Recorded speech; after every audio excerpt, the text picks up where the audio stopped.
Roger and Abe here from DisKingdom.com, and with another episode of the Dis Kingdom podcast. And in this one, we're going to be discussing Disney Interactive bringing the Blair blockbuster video games.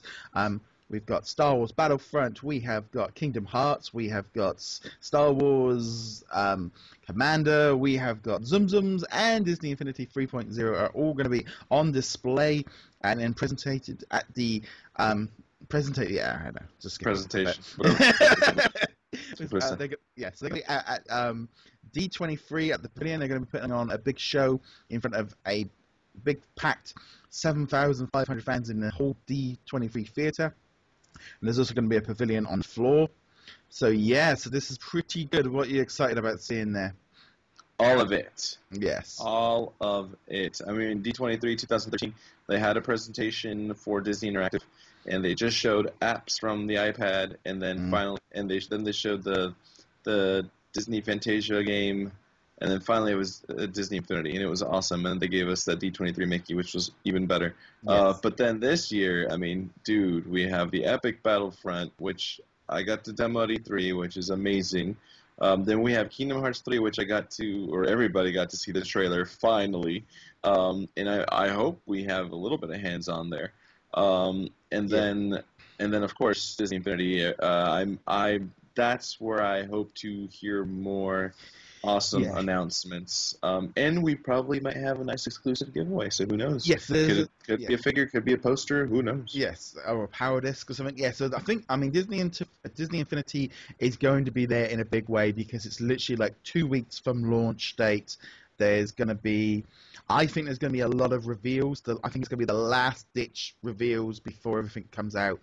I think they've been holding on to a lot of the Disney side.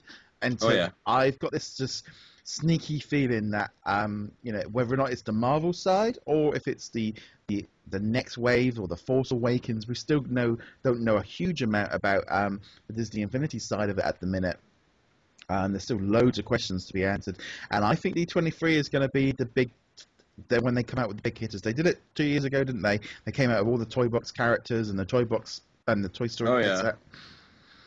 Oh no, yeah, they released a huge wave of characters D23 in 2013. So I have a feeling this is basically home stretch. This is where, hey guys, this is everything we have left. Yeah. Unless they figure out a way to patch stuff in.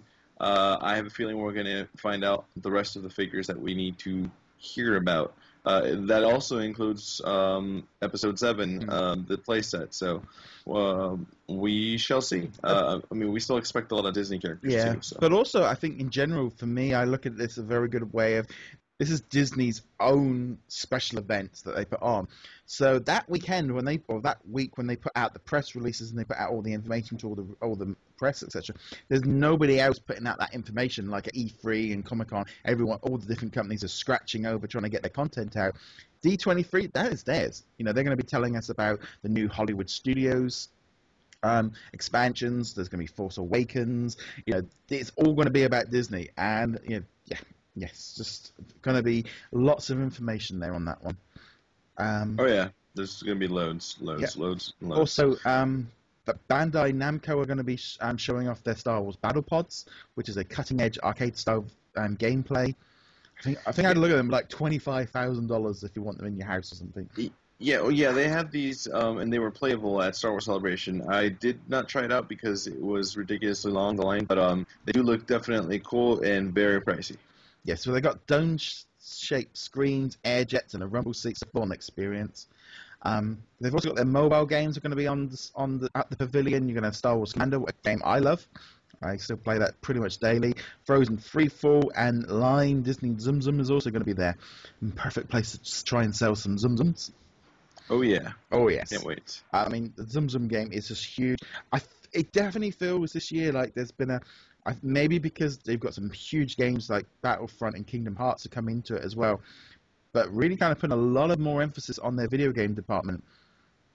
Oh yeah, and they're doing way better too. I mean, it's night and day compared to what the way they used to release games. Yeah, I mean, like you said, you have all the big heavy hitters. You have their mobile games. It's going to be an impressive event to show off all the games. So. But also, I think now with Disney have kind of taken it upon themselves of Disney Interactive are the head of all their games, and then they sort of sublet and franchise out their games to other developers to do the work for them, which I think is a lot smarter idea for them. You know, you have DICE doing and EA doing Battlefront, you have TT Games doing the Lego, you have Square Enix doing Kingdom Hearts, and even with Disney Infinity, they've branched out to 6 or 7 different companies. They are now coordinating their efforts to make the other companies do the work for them rather than trying to do it all in-house now. No, yeah, it's definitely a smart strategic move. And like you said, I mean, they are the puppet master. They have control of their IP, and they can actually go and approach other companies to work with them. And I think I mean, obviously we've seen personally with Disney Infinity, it's such a great move. And definitely with Battlefront, the game is amazing. I mean, just the way to see it. And I've grown up loving Kingdom Hearts, so I know Square Enix will do a great job. So yeah, I must admit, I've been checking eBay every day to try and pick up a second-hand PS3 so I can jump into 2.5, because 2.5, I can't believe it. I traded my PlayStation 3 in when I got a PlayStation 4, and then I suddenly saw the announcement for Kingdom Hearts 2.5, and then I'm like, oh. Well, here's my thoughts on that, though. You really don't need to play 2.5, because honestly, Kingdom Hearts 1 and Kingdom Hearts 2 will basically tell you the whole story, and it leads you on to Kingdom Hearts 3. And it's funny, because Kingdom Hearts 3, it skipped the whole console. Yeah. I mean, there was no Kingdom Hearts 3 on PlayStation 3. Yeah. 2.5 and all the other like extended games, even the DS versions, they're all little extra side stories. So I'd save your money. Yeah. Especially we've got a slightly expensive game coming out next month. But yeah, I think now there's a lot more excitement around the Disney games and sort of all the aspects. And I think D23, great place to show everything off under their own steam and in front of their own audience. And in front of their own theme park and their own hotels, and yeah. Yeah, and you just know. I mean, it's that thing of like, you know, like when at E3 when JV came out and announced sort of, you know, the Boba Fett to the audience, it was a bit like, you know, the crowd was like, yay! But you do that in front of 7,500 Disney fans. Here is this. There's going to be a different reaction. Oh, absolutely. So no, I think that's going to be great. We'll have more on that when that happens. We'll be at the event. And, yep, just remember to check us out at DizKingdom.com. Remember to subscribe. Remember to also check out our Patreons, Magic Band Collectors and SorterApps.com, run by Ethan. And, yep, and we shall see you guys in another video. Later, guys. Laters.